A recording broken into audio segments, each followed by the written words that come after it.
Chronique à domicile, mardi 14 avril 2020, RTL. Notre président Emmanuel Macron s'est engagé à tirer toutes les conséquences de la crise sanitaire du coronavirus. Il a dit que beaucoup de certitudes, de convictions seraient remises en cause. Il a dit que le jour d'après, quand nous aurons gagné, ce ne sera pas un retour au jour d'avant. Et pourtant, samedi dernier, le président du MEDEF, Geoffroy Roux de Bézieux, confiné dans sa résidence du Croisic, dans son appartement parisien, au siège du MEDEF, Geoffroy Roux de Bézieux est au-dessus des directives de confinement strict. C'est un homme très important.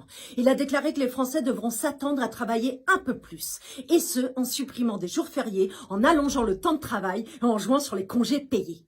L'important pour Geoffroy Roux de Bézieux, aujourd'hui patron du MEDEF, est de remettre la machine en marche et de reproduire de la richesse en masse pour la croissance, la croissance, la croissance. Monsieur Roux de Bézieux, nous sommes de très nombreux Français à ne plus vouloir de cette croissance. Nous voulons vivre. Il y a eu la crise des Gilets jaunes en 2018, les grèves en 2019, le Covid en 2020. Ne pensez-vous pas que c'est suffisant pour comprendre? Ne pensez-vous pas que ce système inégalitaire nous a déjà sucé jusqu'à la moelle? Nous ne voulons plus voir grandir vos comptes en banque. Nous voulons voir grandir nos enfants. Nous voulons prendre soin de notre santé. Nous voulons continuer à nous entraider car ces dernières semaines nous apprennent que l'humain sera toujours plus important que ces richesses et cette croissance, monsieur Roux de Bézieux.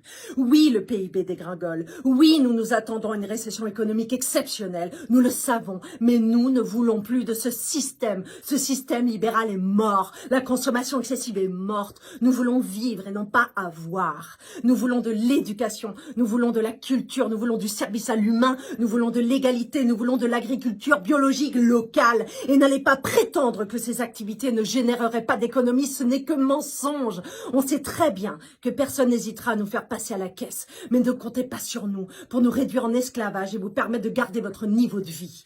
Nous comptons nos morts. Ayez la décence de ne pas compter votre argent pendant que nos smicards, vous savez, ceux qui vivent avec moins de 2000 € par mois, ceux qui travaillent dans les hôpitaux, nos éboueurs, nos facteurs, nos caissières, nos pompiers, nos journalistes, nos pigistes, nos régisseurs en radio et télé, nos soignants, nos travailleurs et plus majoritairement nos travailleuses qui mettent leur vie en danger dans cette crise sanitaire qu'aucun de vous, gens importants, politiques, dirigeants, n'avez anticipé. Et vous, au gouvernement, vous avez l'audace de nous demander d'envoyer nos enfants à l'école dès le 11 mai et vous nous demandez de mettre en danger nos familles et nos enseignants pour relancer l'économie.